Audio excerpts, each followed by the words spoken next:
जय माता रानी दोस्तों, आप सभी का बहुत बहुत स्वागत है आपके अपने चैनल राधा कृष्ण ऑफिशियल में। उम्मीद करती हूँ आप लोग बहुत ही अच्छे होंगे। तो ये बताने के लिए कमेंट बॉक्स में ओम नमः शिवाय जरूर लिखिएगा। तो चलिए दोस्तों, आज हम इस वीडियो में प्रदोष व्रत की कथा सुनेंगे। तो आप सभी को पता है कि प्रदोष का जो व्रत है वो त्रयोदशी तिथि के दिन किया जाता है। तो बता दूं कि फाल्गुन मास के कृष्ण पक्ष की त्रयोदशी तिथि के दिन प्रदोष का व्रत किया जाएगा। और इस बार यह शुभ तिथि हमें 25 फरवरी दिन मंगलवार को प्राप्त हो रही है। तो इस दिन हमें प्रदोष का व्रत रखना है। और बता दूं कि मंगलवार के दिन पड़ने के कारण इस प्रदोष व्रत को भौम प्रदोष व्रत के नाम से भी जाना जाता है।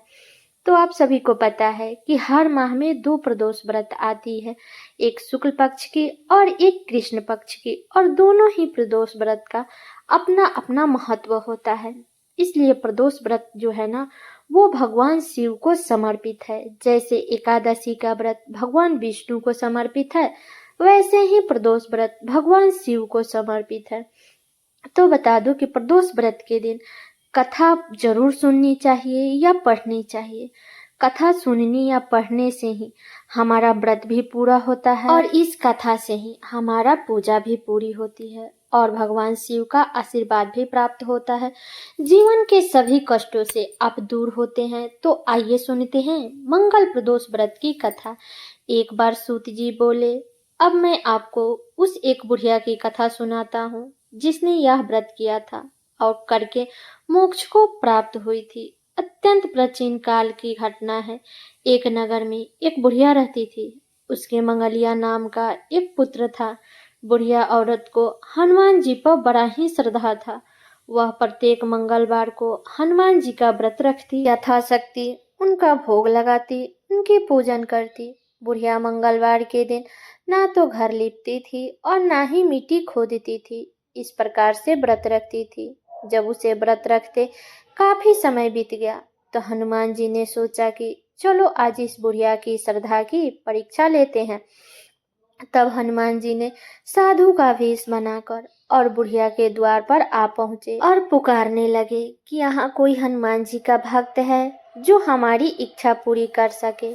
तब बुढ़िया ने आवाज सुनकर बाहर आई और साधु जी से पूछी कि क्या बात है। तब साधु वेशधारी हनुमान जी बोले कि मैं बहुत भूखा हूँ, तो मुझे भोजन करा दे। तब बुढ़िया बोली कि आइए बैठिए। तब साधु जी बोले कि तू पहले थोड़ी सी जमीन लीप दे। तब बुढ़िया बड़ी दुविधा में पड़ गई।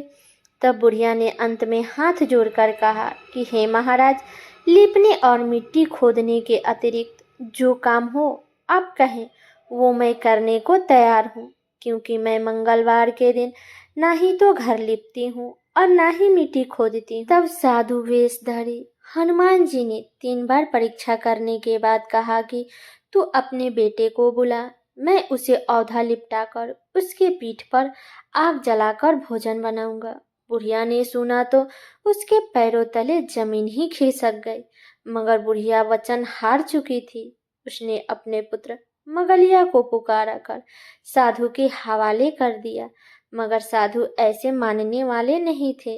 उन्होंने बुढ़िया के हाथ से ही मगलिया को औधा लिपटाकर उसके पीठ पर आग जलवाई। आग जलाकर दुखी मन से बुढ़िया ने अपने घर के अंदर चले गए। तब साधु ने भोजन बनाकर बुढ़िया को बुलाकर कहा कि तुम अपने बेटा मगलिया को पुकारो ताकि वो भी आकर भोग लगा ले। तब बुढ़िया के आंखों में आंसू भर गए और कहने लगी कि अब उसका नाम लेकर मेरे हृदय को और दुख ना पहुंचाए साधु महाराज। लेकिन साधु महाराज नहीं माने और बुढ़िया को भोजन के लिए मगलिया को पुकारना पड़ा। पुकारने में देर हुई, लेकिन मगलिया बाहर से हंसता हुआ घर में दौड़ा आया। मगलिया को जीता देख बुढ़िया को बड़ा आश्चर्य हुआ। तब बुढ़िया ने साधु महाराज के चरणों में गिर पड़ी। तब साधु महाराज ने बुढ़िया को अपना असली रूप में दर्शन दिए। तब बुढ़िया ने हनुमान जी को अपने आंगन में देखकर बुढ़िया को लगा कि उसके जीवन सफल हो गया। तब हनुमान जी ने बुढ़िया को भक्ति का आशीर्वाद दिए और अंतर्धान हो गए। तो ये है मंगल प्रदोष व्रत की कथा। तो सब लोग बोलिए शिव शंकर भगवान की जय, श्री हनुमान जी महाराज की जय। तो ये कथा मेरी यहीं तक का था। कैसा लगा ये कथा आप लोग कमेंट करके ज़रूर बताइएगा। चैनल पे नए आए हैं तो सब्सक्राइब कर दीजिएगा, वीडियो को लाइक कर दीजिएगा और वीडियो को शेयर कर दीजिएगा, ताकि हर कोई आज मंगल प्रदोष व्रत के दिन इस कथा को सुन सके और उनका भी व्रत पूरा हो सके।